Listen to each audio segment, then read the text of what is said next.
The broadcast is now starting. All attendees are in listen-only mode.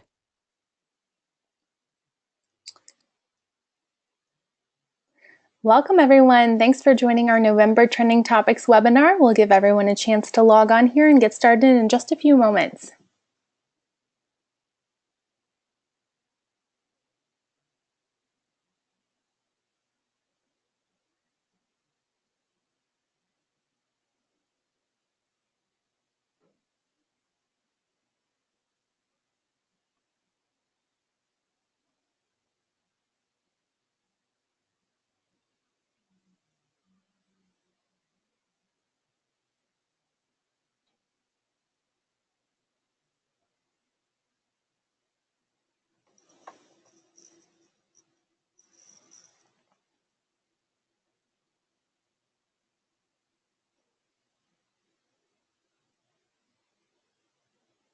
Hi everyone, welcome to the National Farm to School Network November Trending Topics webinar.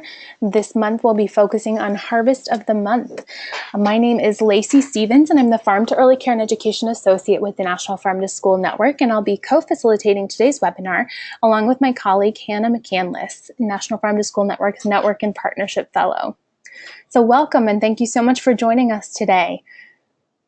Before we get started, just a few housekeeping reminders. This webinar will be recorded for future viewing. It will be archived on the National Farm to School Network resource database, and you'll also receive a follow-up email to access that recording tomorrow, along with the many links and resources that we'll hear about from our speakers today. You can also access our previous Trending Topics webinars in the resource database as well. All attendees are in listen-only mode. If you do have questions, and we encourage you to have questions for our panelists and presenters today, please feel free to enter those into the question box in your control panel as we go through the presentations. We'll have plenty of time for question and answers at the end for all of our panelists, but do feel free to enter those throughout the session today, and we'll address those all at the end. Great, Hannah, if you want to go ahead and move on to the next slide, we will go ahead and get started. So for those of you who are joining us for the first time or are not familiar with the National Farm to School Network, we are an information, advocacy, and networking hub for communities working to bring local food sourcing, school gardens, and food and agriculture education into schools and early care and education settings. You can see from this visual here, we really are built on a network model. We're a network of organizations and individuals across the country who are working towards advancing farm to school and farm to early care and education. That network includes our national staff, our advisory board, our fantastic core and supporting partners in every state, and all of you, our 1,500 plus network members. If you're not familiar with the National Farm to School Network and would like to learn more, please visit our webpage at farmtoschool.org. Next slide, please, Hannah. We also hope that you have your calendars marked for our 2018, the 9th National Farm to Cafeteria Conference that will be in Cincinnati, Ohio, April 25th to the 27th of next year. We are currently accepting workshop and poster proposals, so if you're interested in submitting your workshop proposal or poster proposal, please visit farmtoschool.org/conference to submit your proposal to learn more. Next slide, please.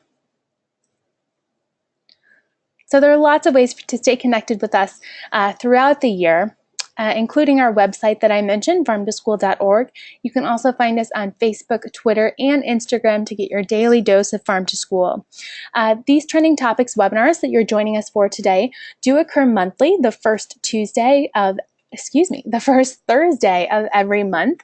Our next Trending Topics webinar will be on December 7th. And in that follow-up email, you will see the link to register for that webinar. So stay tuned for that. So with that, I'm going to turn it over to my colleague Hannah to introduce us to our topic of the day. Hello everyone, my name is Hannah McCandless and I'm the Network and Partnerships Fellow with the National Farm to School Network. Just as a quick overview of Harvest of the Month, it was started in California and it aims to increase access to fruits and vegetables through school meal programs, farm to school programs, classrooms, school gardens, farmers markets, grocery stores, community gardens, work sites, and other community-based locations. It also aims to increase consumers' preference for fruits and vegetables, increase consumption of locally grown food items by connecting growers to their communities through farmers markets, food retail stores, schools, and food banks, among others, and to increase participation in daily physical activity and an understanding of why it's important to our health. Today, our speakers are Lydia, Lisa, Catherine, and Rosa. And first we'll start with Lydia. Lydia Van Slyke and Diane Chapetta, both of nonprofit 7 Generations Ahead, lead the Illinois Farm to School team. They are core partners of the National Farm to School Network at 7 Generations Ahead. Lydia organized 2 Farm to School conference events and has facilitated networking for over 400 Farm to School supporters. Lydia and Diane developed the Illinois Harvest of the Month program. Lydia's background includes a year of working on an organic farm and running a small farmers market, plus 4 years of using school gardens as a teaching tool in DC, Massachusetts, and Illinois. Lisa Damon, as co-director, Lisa works with farmers, food service operators, food distributors, and farm-to-school advocates in central and western Massachusetts to assist in local food procurement efforts. Growing up on a farm in the Hudson Valley, Lisa spent her free time milking cows, selling pumpkins, and picking beans. After successfully transitioning to urban life in Boston while attending Boston University for degrees in environmental policy, Lisa decided to return to agriculture by earning an MS in Agriculture and Nutrition Policy from the Tufts Friedman School of Nutrition Science and Policy. Before joining the Massachusetts Farm to School, Lisa worked for the Massachusetts Department of Agricultural Resources for 5 years, where she coordinated the department's nutrition programs, the federal state marketing improvement program, and various other marketing initiatives within the Division of Agricultural Markets. We also have Catherine. Catherine is Assistant Director and manages Green Mountain Farm Direct, which enables schools, restaurants, and institutions to purchase online farm fresh food from northern Vermont. Her work also includes improving food access, educating children and community members on the value of Vermont's rich agricultural landscape, supporting farms, and building relationships to grow the reach of the organization. Since moving to Vermont in 2006, Catherine has advocated for equal access to healthy food and increased opportunities for all Vermonters. She has a Master of Science degree in Health and Promotion from the University of Montana. And last but not least, we have Rosa. Rosa is a mother of 2 toddlers and is the co-founder and the director of the Farm to Preschool program at the Urban and Environmental Policy Institute at Occidental College in Los Angeles, California.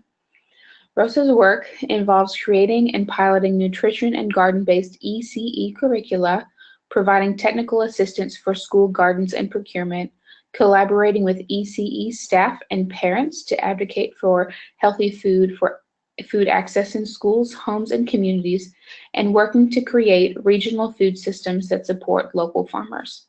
She is also the co-president of the South Central Farmers Health and Education Fund and a certified master gardener through the University of California Cooperative Extension. She obtained her master's in early childhood education at the University of Hawaii, Manoa. Thank you to all the presenters for being on today. And now we'll go ahead and get started, and we'll hand it over to Lydia. Lydia, whenever you're ready. Hi, thank you so much for having me. All right, thank you all so much. So this is our Illinois Harvest of the Month program that I'm going to present about today. And before getting started, I just want to say how honored I am to be here and with this group of partners, as we really based our Illinois Harvest of the Month program off of the work directly from Vermont, Massachusetts, California, and a number of other states. So thank you all so much. You can switch to the next slide. So before we begin, a bit of background information about who we are. 7 Generations Ahead is the nonprofit where the Illinois Farm to School Network lives. We are based in Oak Park, Illinois, which is right outside Chicago, and have a 10-year track record of farm to school programming, including the Fresh from the Farm curriculum, a zero waste schools curriculum all about food scrap composting, and now we also run the Illinois Farm to School Network. We had recently a USDA Farm to School grant with Kane County, which is outside of Chicago area. And in that grant, we developed our Harvest of the Month program. But we also have other programs through our network of many partnerships, including the Illinois Great Apple Crunch, Harvest of the Month, trainings, and all sorts of other programs that we do. You can go to the next slide. So the Illinois Farm to School Network, this slide was really meant for our school audience, which is where we normally give this presentation. We spent this year really going out there and giving this presentation all over the state to get schools interested in Harvest of the Month. But telling them about the Illinois Farm to School Network and getting them involved is a huge part of our effort. We currently operate as a membership group for schools, teachers, food service staff, anyone who cares about farm to school. And we offer farm to school programs for schools that they can take on easily, along with technical assistance and support. So we developed our own little graphic here through our Harvest of the Month program about the intersection of school gardens, local food, and food and nutrition education, which I know National Farm to School Network has a similar graphic, but it really does such a good job of explaining everything that we do. So next slide. All right, this is our Illinois Harvest of the Month calendar. You can take a look at it real quick. You might see a couple of surprises. Apples are twice. We have things like carrots and beets all winter. Illinois is definitely not known for its long summer season. It's definitely frosty here. But we developed this calendar very specifically and for real reasons that we will explain in the next slides. So we can move forward. All right, so when we decided to pursue a Harvest in the Month program, we had very big and specific goals that we wanted to achieve. We are a state with lower than others, or with lower participation in farm to school programming than others by the farm to school census and our own data collection. So we wanted this Harvest of the Month program to really move schools forward and get them participating in farm to school. So our objectives included increasing regional farm to school procurement through distributors, incorporating food education in the cafeteria and the classroom, and including linkages from school to community when it comes to local food.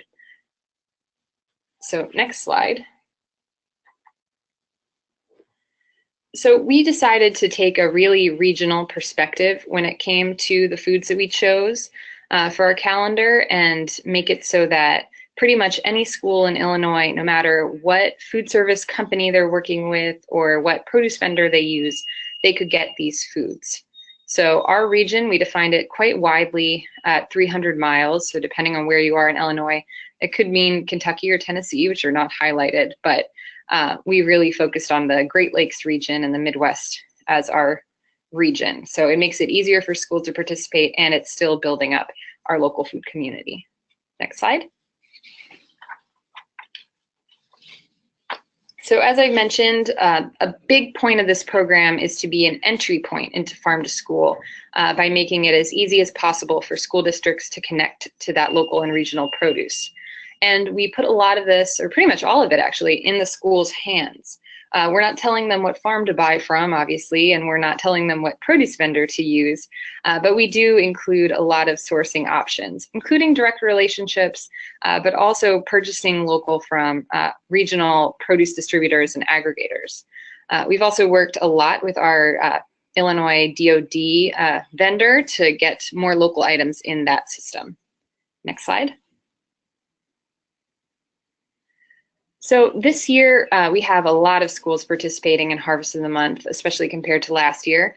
But participation looks different in every school district. The schools, when they register to participate in the program, they choose what they're going to do, with the sort of baseline level being buying that local food. But some schools aren't able to take on that chunk of it yet, so they do what they can.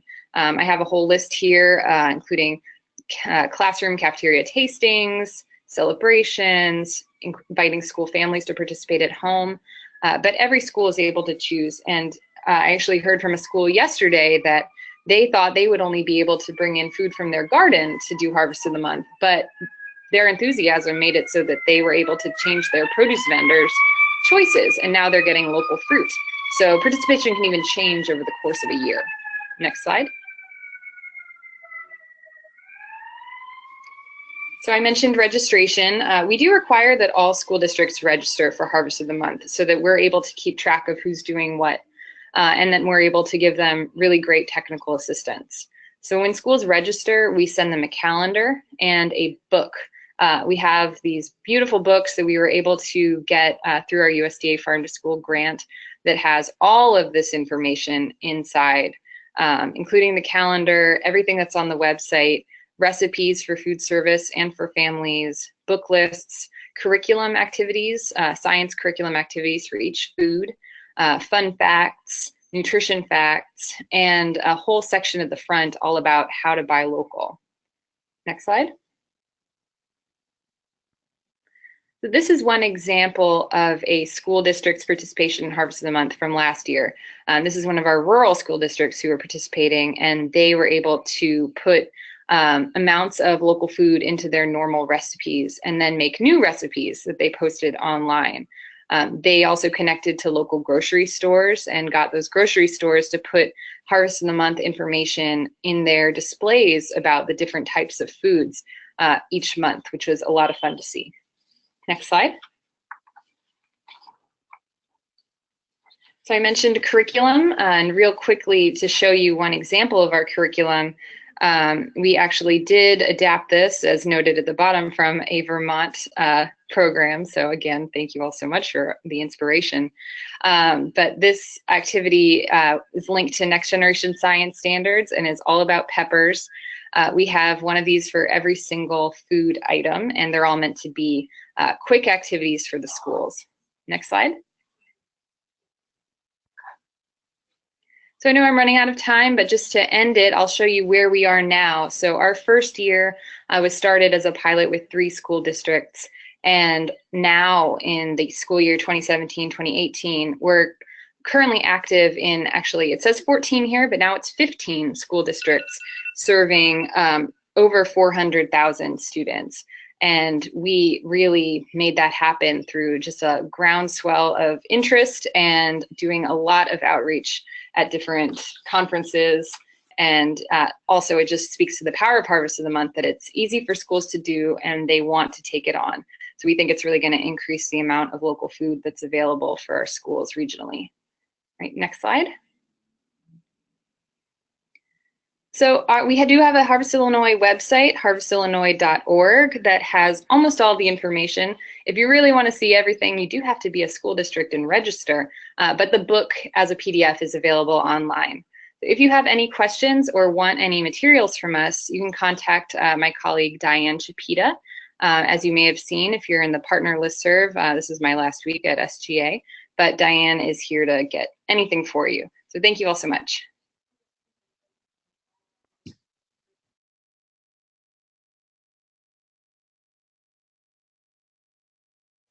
Thank you so much, Lydia, for presenting. Next, we'll have Lisa Damon from Massachusetts. Lisa, whenever you're ready. Great. Thanks, Hannah. And thanks for inviting Massachusetts to present today on our Harvest of the Month program. You can go to the next slide. Before I go into our Harvest of the Month activities, I thought I'd also just give you a really brief overview of our organization. Massachusetts Farm to School was founded in 2004.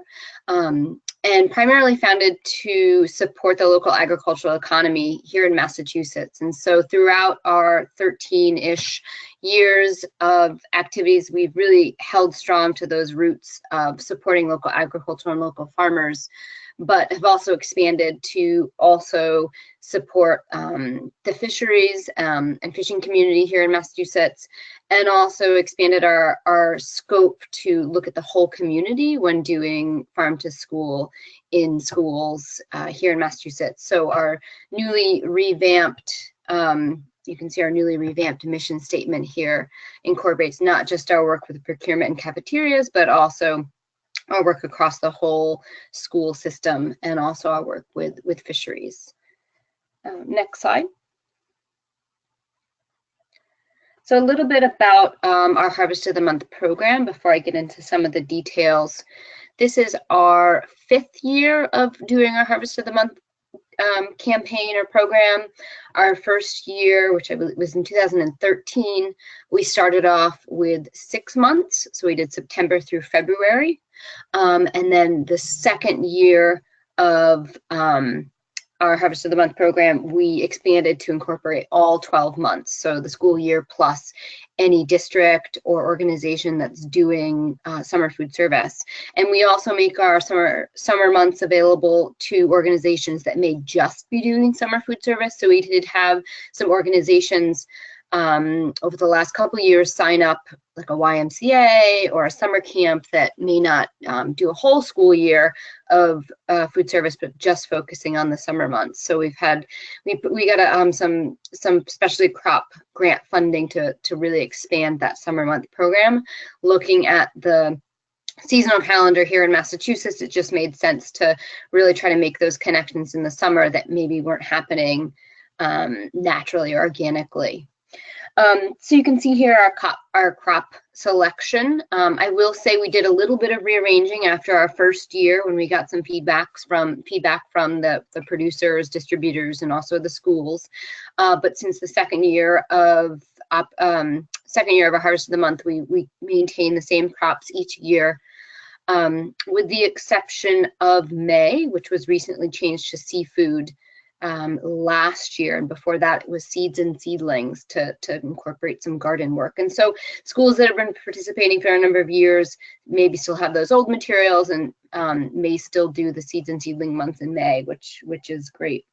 You'll also notice here, I just want to mention on the, these are a picture of the posters that we have available and trading cards that we send out to all participating institutions.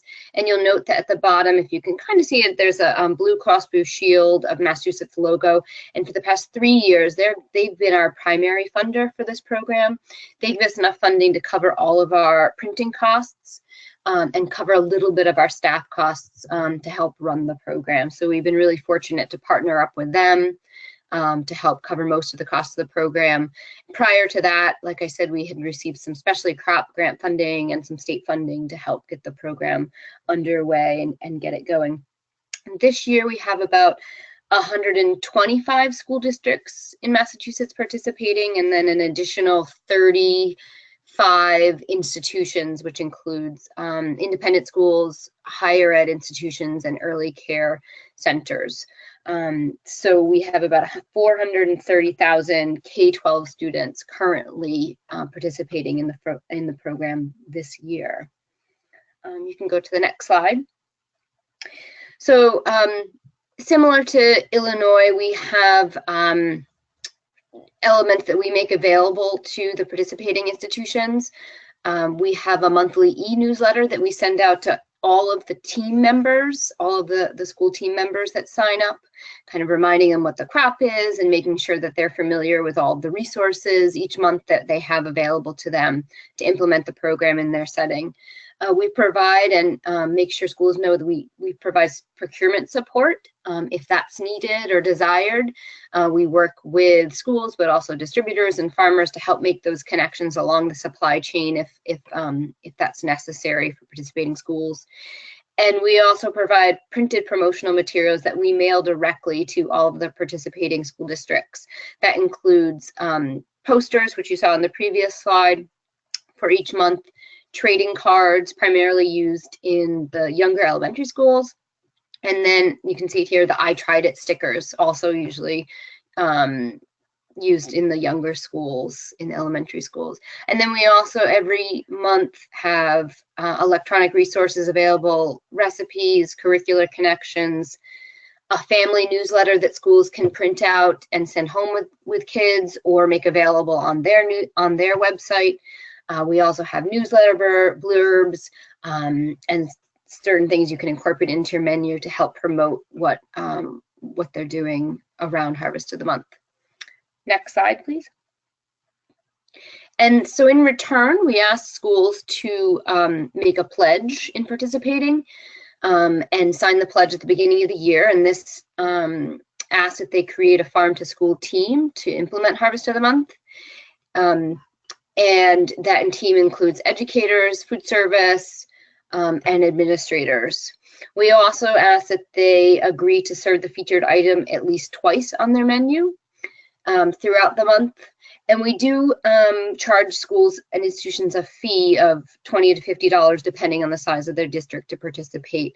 And we found that helpful to help cover some of the shipping costs, but also buy into the program. The first year we didn't have a participation fee, and second year when we did include a participation fee, we didn't hear a lot of pushback, and we just found it valuable to kind of create the value around that program when schools do sign up. And then we also ask schools to participate in our mid-year and end of the year evaluation survey. Next slide.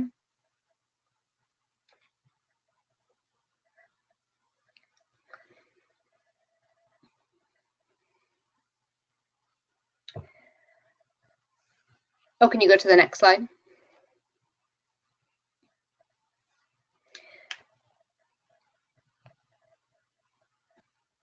It seems to be taking a few moments to load. Okay, sorry, no problem. I can wing it.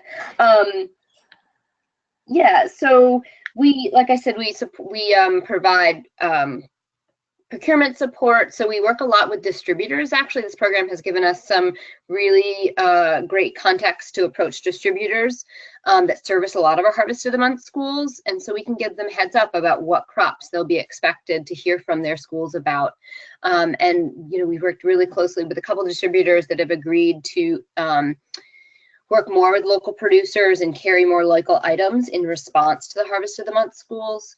And then promotion, this has been such a great program to provide some promotional support to schools around the local procurement that they're doing. And we heard a lot from food service directors and food service staff that the promotion is often the last thing that's on their list to get, and they just don't get to it. So, we really try to provide some resources and support around that. So they can promote the great work that they're doing. Next slide. In addition to the promotion and the procurement, we also provide support around education, and this is actually the area that we probably are least experienced in doing. But in the coming years, we're hoping to secure some funding to do to deepen our resources and make more direct curricular connections. And we hear from districts that this is already happening, and we're trying to glean those examples as we hear, and so that we can then share them with the rest of the participating districts. And next slide. So if you noted in the first picture of all the months, it's not just produce that we're focusing on. March is dairy month, and then May, like I said, is seafood month. And this has just been a really great opportunity to challenge food service directors to think beyond the produce box in farm to school. But it's also been a really great opportunity to make connections with different organizations and different funding connections. We've received some funding from the Massachusetts Dairy Promotion Board, but then also the Division of Marine Fisheries here in Massachusetts to help support some of these program elements.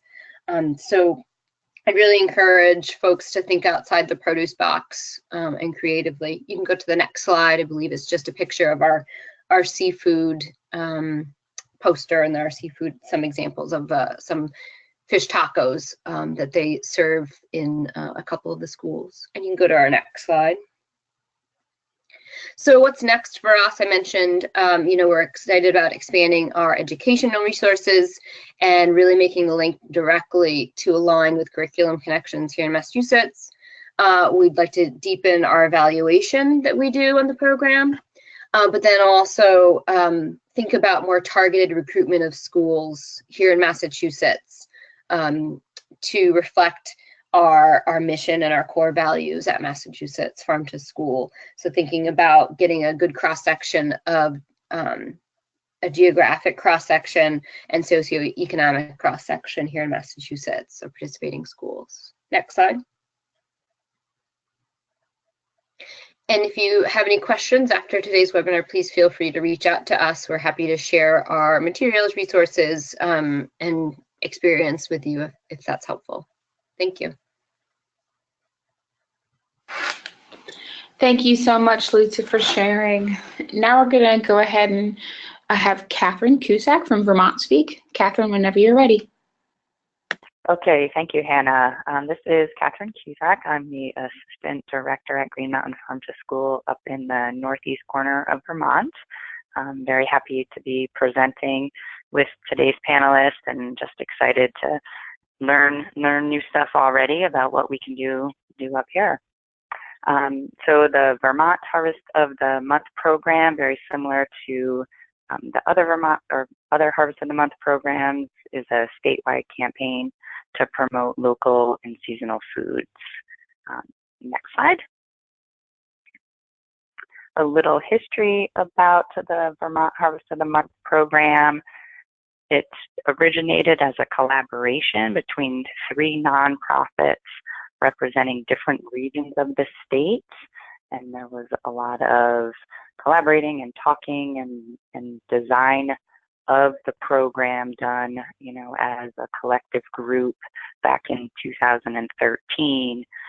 Since then, Green Mountain Farm to School kind of raised their hand and said, okay, we'll take the reins and be the lead organization to continue the program, but really the brainstorming and the visioning was done with, our well-respected partners throughout the state, and we continue to lean on them as we develop the program for years to come.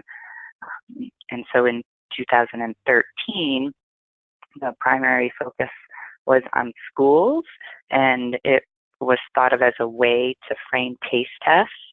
Here in Vermont, we really rallied around the idea of taste tests and as a way to engage students in learning how to cook and a way to engage them in trying new foods. But if any of you have ever searched online for a recipe or just visited your grocery store, it could be daunting to try to choose a recipe.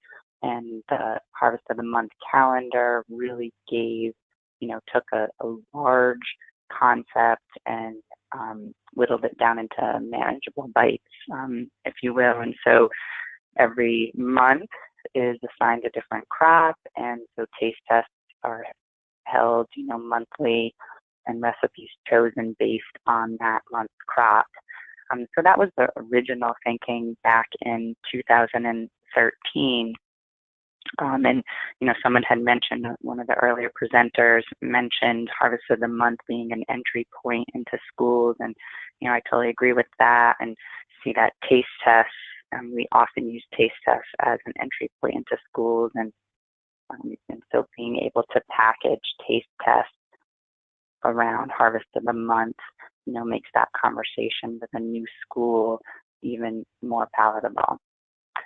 Since 2013, we have expanded the Harvest of the Month resources that we have available on our website to not only be targeted in reaching schools and teachers, but the individual grocers, restaurants, and farmers. And, we're really excited about this to continue to engage consumers through the lifespan, hopefully continuing the conversation and link between school and home or school and neighbors.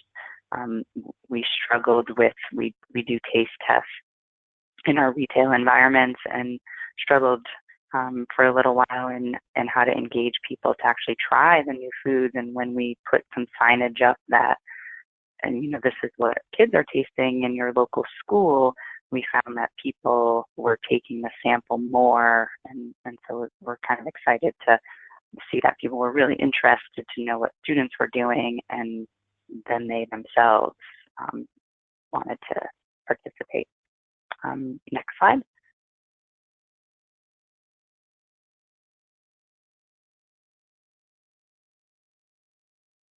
And so some of our resources available, the top section there are the original resources when that collective group came together back in 2013.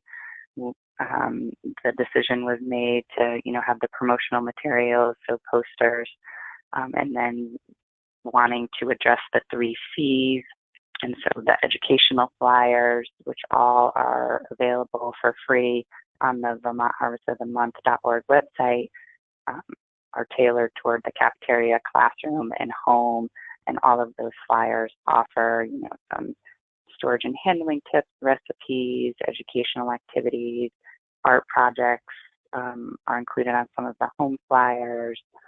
Health information is included on the cafeteria flyers. So those are made available since the beginning. Harvest lessons are available for most of the crops. We have changed our calendar annually, and I'll talk about that in a little bit. But we're working to develop harvest lessons for our new crops in addition to the original 12 crops. But those are tied to the Common Core standards, and really useful resource for teachers. There are recipes were an original resource, and taste test guides were part of the original thinking.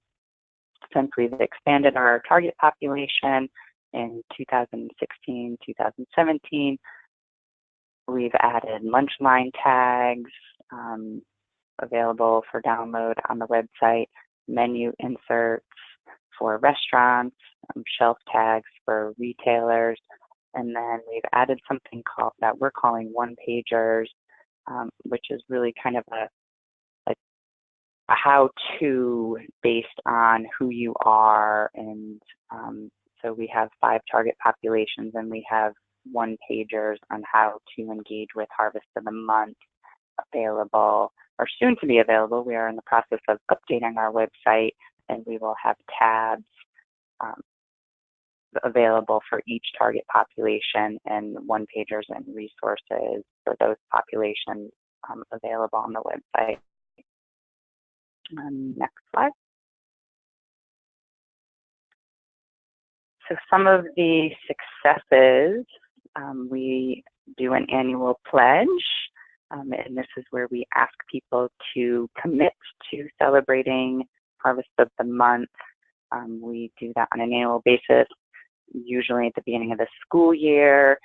We find it's a useful way for us to know how many people are utilizing the program. It's a way to capture contact information. I think it reminds people that, oh yeah, this resource is available. So we do have to do a lot of reminding, and we send out multiple emails to folks to repledge. We also do a postcard mailing to remind people to pledge. We have, believe it or not, paper and pencil pledges that we bring around with us, and people can fill those out, and then we will record their information. We are interested in knowing how many people are utilizing the program, and we found that this is one way that we can have that an accurate count. Next slide, please. So I've talked a little bit about the 3 C's. I think something that we've really tried to stay true to is just addressing the 3 C's of farm to school, which are cafeteria, classroom, and community. And for the cafeteria, we do a production planning model with our pledger schools, if you will. And, this has really provided a clear format for our food service management companies and how to procure the Harvest of the Month item. We start production planning, around November, December, January for the following school year. And we are fortunate and in a position where we operate a food hub out of the organization that I work for. And so we have access to, the aggregation and distribution of local food. And because of that, we're able to negotiate with producers a price point that works for schools. We solicit demand from upwards, I think we're at maybe 38 accounts that we're production planning with on an annual basis now. And all of the work is done, like I said, through the winter, and then come the following school year, there's a calendar set and deliveries happen. Budgets are already taken into consideration, and it's kind of a nice way to guarantee that schools are sourcing the Harvest of the Month item locally. And we also provide, signage, some farmer profiles along with those monthly shipments, some storage and handling tips for food service staff, as well as lunch line tags. The next see is classroom, and stay back on that slide. That's all. Thank you. And so the harvest lessons and taste tests have been really a great way to address the classroom, and then the community. We're working to expand the retailer and restaurant engagement, but we are working with several area retailers and doing a lot of promotion in their establishments around Harvest of the Month. They are, sourcing that product from us. We provide signage for them. We do taste tests at the local grocery stores every month based on the crop. Next slide, please. So something else we found successful is introducing new crops, and I'd say that we do this on an annual basis. We found that it's a way to keep the calendar and materials fresh and exciting. And we really decided that we needed to do that because of our production planning model. And we are in northern Vermont, and we do have a short growing season, and some crops are more difficult to source in January than May and June, or August and September. So we have decided to change our artwork, our crops annually, and we put that out to vote amongst our pledgers. And we are now expanding the calendar and have included maple and dairy, and so have also gone beyond produce. And I think I'll wrap up pretty quickly here. The next slide is just a screenshot of our website and a reminder to take the pledge. Next slide is also, just how we have organized our website. And like I said, we're currently upgrading that. Next slide, some of the challenges, just keeping informed about community activities, defining the main objective of the program, raising funds to continue with the program, who should be a lead person, should one organization, or should there be a collaboration. I don't think we've captured how to best utilize our monthly newsletter. Next slide. So recommended strategies for those of you thinking to start a new program is really promoting it in every place possible, collaborating with multiple sectors, and keeping the resources free and affordable.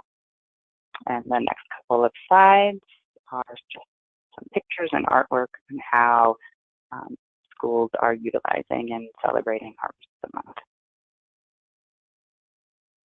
I think the last slide, again, reaching beyond schools to hospitals and food shelves, grocery stores, and restaurants.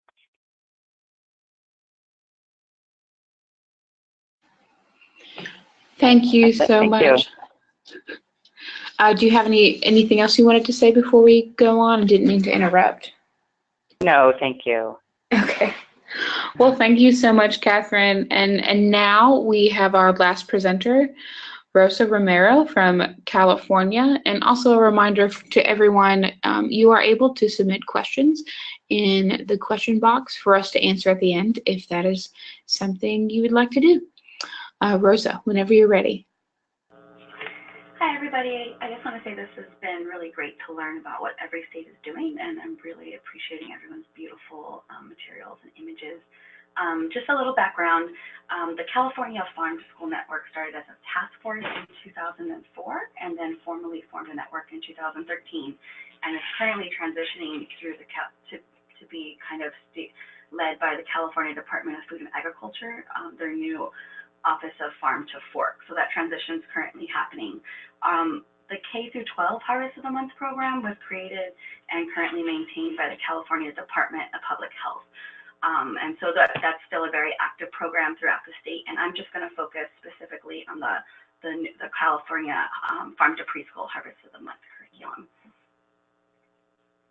Okay. So just a quick overview of what the Harvest of the Month curriculum is for the preschool setting. It is USDA NEOP approved, meaning a lot of grantees that receive funding through USDA SNAP Ed can use the curriculum as part of their programming. It was guided through an educator feedback in a 2-year pilot study. And so at the end of the slides, I've included some of our more qualitative and quantitative kind of results from there.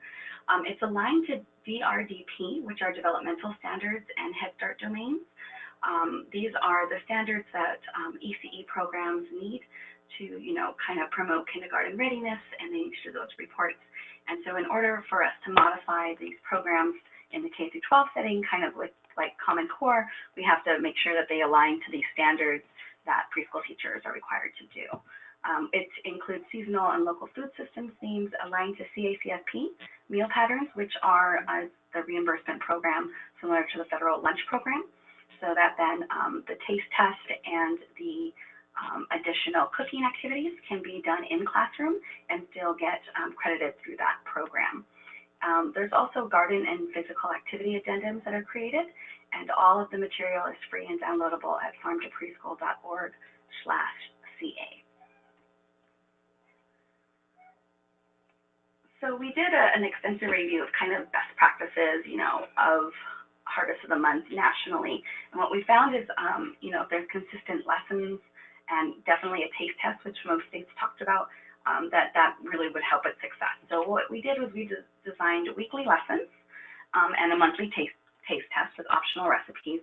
And we wanted to make sure that the lessons focused on science, literacy, math, art, and physical activity.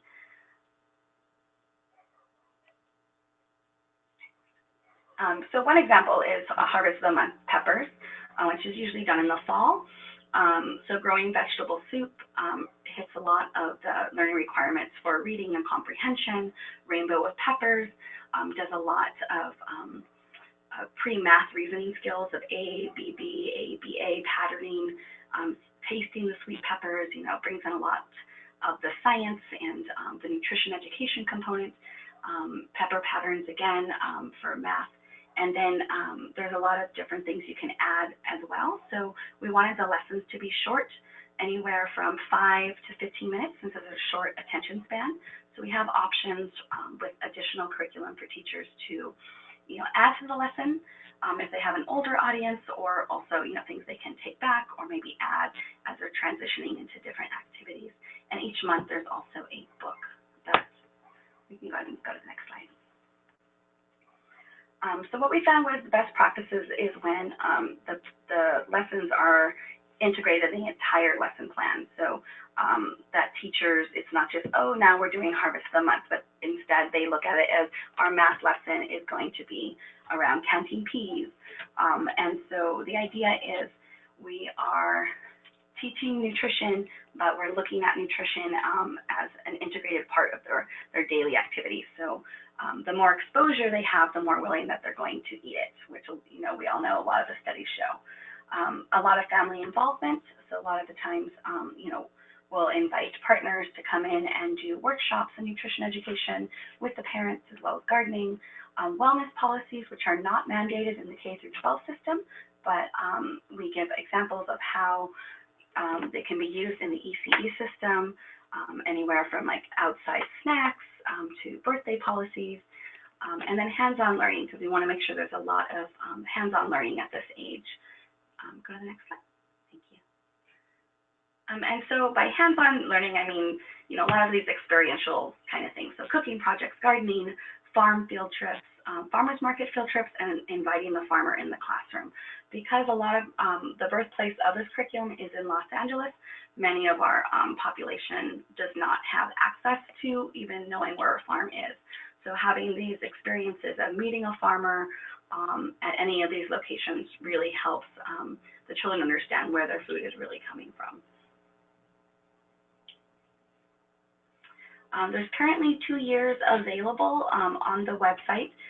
These are the different fruits and vegetables that are available. We're working right now with the California Department of Health to align them with the K through 12 available fruits and vegetables as well. But these are currently free and downloadable. So we wanted to make the implementation of the curriculum as cost-free as possible. So there's a monthly book, and we wanted the book to be, you know, less than $10, available on Amazon and other platforms. Many of the books are already being used in the classroom, so they don't even have to pay extra for them. There's these beautiful fresh fruit and vegetable cards that are developed by the California Department of Education that really helps if you can't bring the actual produce item into the class for the discussion, to show these really beautiful photos of fruits and vegetables. Science Discovery Lab, as part of, you know, importance of STEM education, we wanted to have these kind of learning experience for children to actually touch the food, look at the seed, really explore it. And what we found is that when they have this exploration time, that they're more willing to actually taste it when the taste test happens. And then taste test and cooking tools. So knives can be controversial, and we found these awesome nylon knives that seem to work in most classrooms, so that the children can participate in the cooking. And what a lot of the times, a barrier or a perceived barrier by a lot of our schools is that it's too expensive for them to get local products. And so what we showed is that, you know, they can do a taste test for less than $5 at the farmer's market. And so we've been encouraging, you know, smaller sites to really develop that relationship with their local farmers market, and for larger sites to coordinate with the developing food hubs that we have in Los Angeles. And then the taste test sheet. I know a lot of us talked about doing taste tests. And so one thing that we have been working with ECE teachers is the idea that they really need to develop kindergarten readiness. And so many of them use this taste test for the children to write their names, and then they can see progress from September to June of, you know, their development of writing. So this taste test has been really important for developing their portfolio for writing skills for their children as well. And so the taste test, you know, we've developed, I like this, I don't like this yet, so we can keep it open for the future. We don't want to, you know, the idea that they don't like it. And then also with trying it, we wanted to also not force any of the children to try everything, because, you know, it's a very volatile age, especially dealing with the toddler classrooms. And so we want to make sure that we have it an open activity as possible. And so these are some of the materials developed by the California Department of Health. And so they've developed these educator newsletters, much like most of the states shared, with different facts. And the educator newsletter is about 4 pages, and it has extra facts about, you know, the specifics of that fruit or vegetable, which has been really helpful, you know, because you'll get those random questions from students that's not in the curriculum, but this really helps with the background of varieties and where things are grown and ways to cook it. And then the family newsletter is available in a variety of languages. All newsletters in California are available in English and Spanish. So most sites will photocopy one side English, one side Spanish, and give it out with, you know, their monthly distribution or at their monthly meeting. And that's really helped to kind of connect what's happening in the classroom with what's happening with the students in the classroom and at home. Current pilots in Los Angeles, we're working with a state preschool and a city-runs farmers market to develop best practices. So we're developing curriculum with the teachers for before going to the field trip, during the field trip, working with the farmers market manager. Most of the managers are, if they've done field trips, it's mostly been with an older audience. And so working with them on best practices for working with the little ones. And then also after the field trip, how are you going to help the children reflect on their experience and bring it all together. And so that should be coming out very soon. And then our other one is a pilot between a farmers market organization and a Head Start agency, looking at evaluating costs and logistics of getting the produce to the Head Start program. And Head Starts have a lot more regulations than other preschools. So yeah, we're really hoping this can help new Head Starts that want to get involved, for them to see really the low cost and the logistics that are needed for that to happen. So that will be on the new lafarmtoschool.org website that will be launched soon. And so these are just some tips, if you want to start Harvest of the Month with preschoolers. Really start small, just build on successes. Like many people said, participation looks different at every site. So some sites will start with, just doing a taste test every month. Some of them will start with a garden and then add a couple lessons. So I think it's just about starting wherever they can and then building on those successes. A lot of innovations are dependent on local collaboration. So building those networks is really important. Developing stakeholders to develop a plan. So if you have a really active teacher, make sure you get the site director involved, get those green thumb parents involved. And the most important thing, I think, is just, have fun. You're learning just as they're learning, and just make it a great experience. So here's my contact information. If you want any more information about any of this, feel free to contact me. And then the following slides are just some information on some of the qualitative and quantitative evaluation results, if you're interested in that, from our 2-year pilot as well. And that's all for me. Thank you so much, Rosa. So we just have about 4 minutes left before this webinar will be over. And so we'll just probably have time for 1 or 2 questions. One question that I saw pop up has to do with evaluation. And so for that one, I would say whoever asked that one, whenever the slides are sent out tomorrow, this part of the slides that Rosa shared would be a great resource for you to look at. Another question we got was, what is like a ballpark of a budget when you're starting a Harvest of the Month program? Does anybody have any comments on that?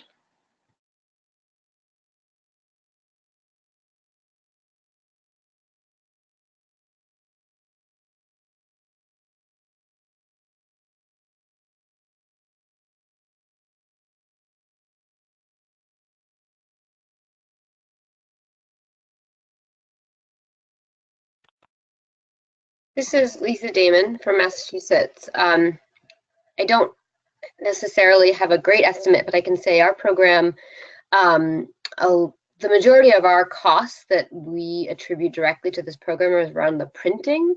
And the first couple years it was pretty difficult to estimate, and I know at least the first few years we had to do second runs of things, but we've been pretty good at this point in estimating how much we have to print and getting the most out of doing large print runs. And then we're able to build in staff time and some of the other costs to kind of our general working budget, since this program is so closely connected with all of our other work. We do use this program to seek out funding, but I would say printing is probably the biggest cost for us with this program specifically. Thank you. Did anyone? Oh, go ahead. Yeah, this is Catherine from Vermont. We have budgeted 0.25 FTE on an annual basis to coordinate and do the outreach and all the day-to-day of the program. I would agree with Lisa that the printing is, for us, maybe the graphic design and the printing is the most costly. We do charge people for already printed or professionally printed posters. And we charge, a very reasonable amount, which only covers the printing and the shipping. And so the costs that we incur are the graphic design piece that we would, fundraise for, perhaps seek out grant funding for. Other than that, that 0.25 FTE is really what we need to budget for. Thank you. I'm going to go ahead and do one more question. Do any of you have comments on if there's data looking at the effectiveness of taste tests that take place in the classroom versus in a cafeteria?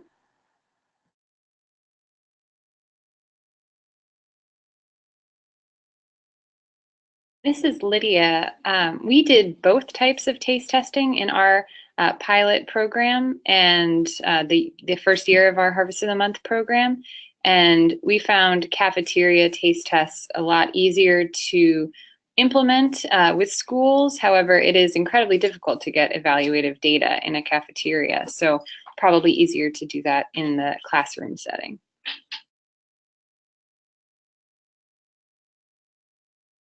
Thank you so much. Are there any other comments on that?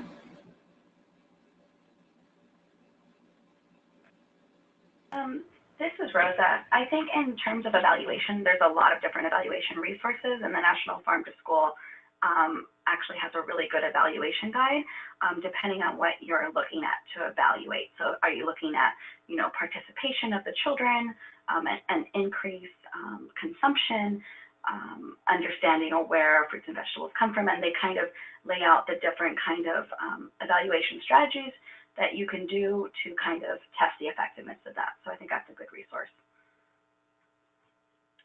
Thank you so much, Rosa. There were a number of questions we were unable to get to with the time constraints. So for those of you whose questions were not answered, these slides will be sent out tomorrow, and you will be able to see the contact information of each of the presenters if you find that they could be a resource to you. Also, you could email myself or Lacey Stevens for any other resources or questions that you may have. Lacey, would you like to wrap us up? Great. Big thanks to all of our presenters and to Hannah for her facilitation. We'll be sending out resources, including the evaluation framework that Rosa mentioned and a link to sign up for next month's webinar. So please feel free to reach out to Hannah and myself with additional questions. That's hannah@farmtoschool.org or lacey@farmtoschool.org. And we'll look forward to seeing you next month. Have a great day.